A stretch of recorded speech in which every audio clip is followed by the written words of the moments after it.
Funções polinomiais. Então, como eu disse, né, um polinômio é uma coisa que todo mundo aprendeu ali no ensino médio, né? Está aqui um exemplo de um polinômio de terceiro grau, x ao cubo menos 7 vezes x mais 1. Isso aí é um caso particular, né, de uma situação que, no geral, vai ser representada por essa expressão 1.2 aí.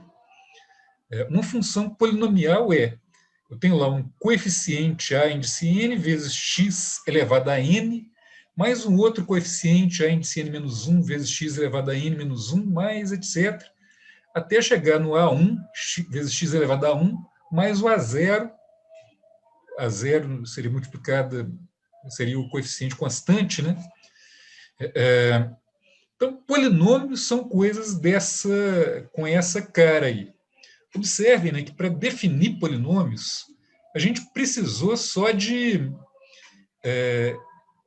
operações de multiplicação e soma para produzir. Multiplicação, aí a gente está multiplicando, né, por exemplo, o a índice n vezes x elevado a n, é uma multiplicação, e o x elevado a n, essa é uma operação que, embora a gente entenda como potenciação, ela, no fundo, é uma multiplicação, é x vezes x vezes x vezes x, n vezes. Tá?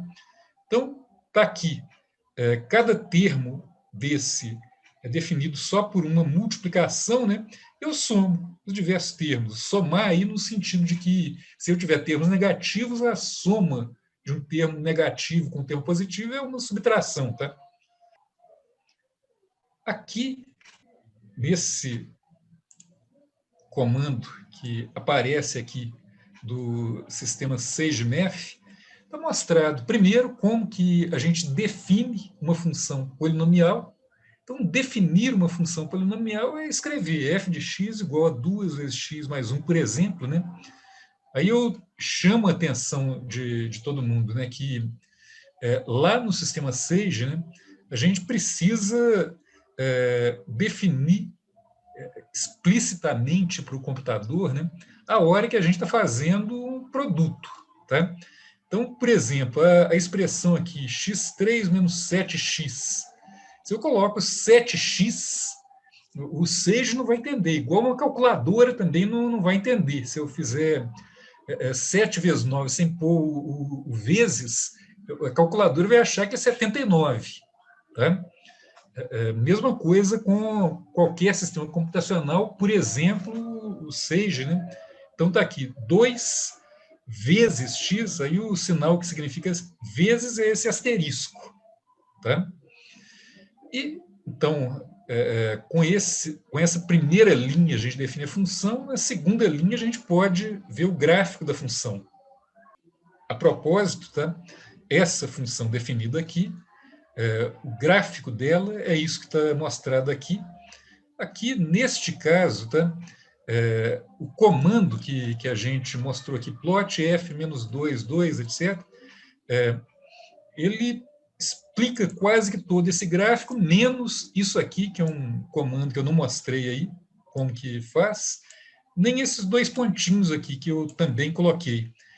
Agora, tirando esses 3 símbolos, o resto desse gráfico é o que é produzido por esse par de comandos mostrado aqui. Ok? Está aqui o gráfico de uma função polinomial do segundo grau. Então, essa é outra função que não vai surpreender ninguém, né? Todo mundo sabe que funções que são polinômios do segundo grau têm como gráfico uma parábola que pode ser virada para cima ou para baixo, dependendo aí do sinal da variável, do termo x2, né? Está aqui o gráfico de uma função polinomial de terceiro grau. Okay?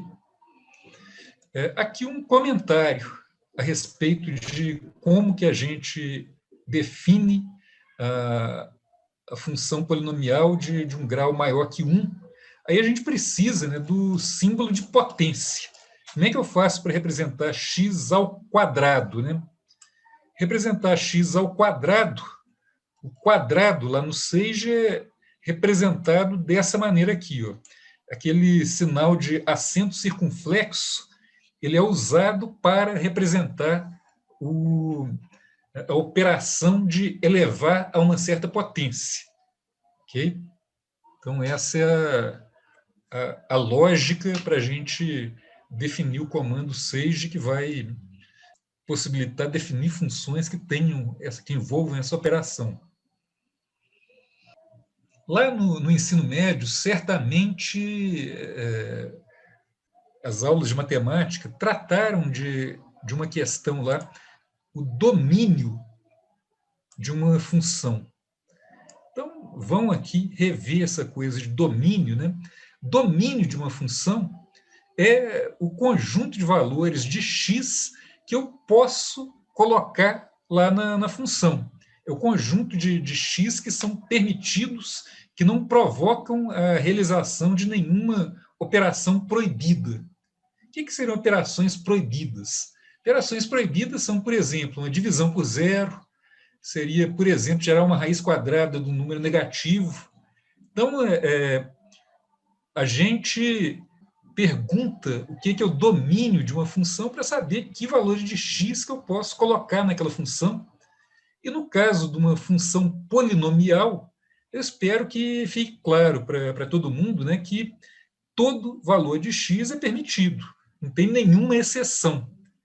Seja x negativo, zero, positivo, seja grande, pequeno, o que for, eu posso pegar qualquer valor de x elevado ao quadrado, somar com o valor de x e subtrair 2. Não tem nenhuma restrição quanto a esse tipo de operação aqui. Então, para esse polinômio que está aqui nesse comando, não tem nenhuma restrição, nem para nenhum polinômio, tá? Polinômios, então, se vocês pensarem no que são as operações envolvidas, só faz operações que não tem jeito de dar errado. Então, o domínio de uma função polinomial é sempre toda a reta real. Todos os valores de x são admissíveis.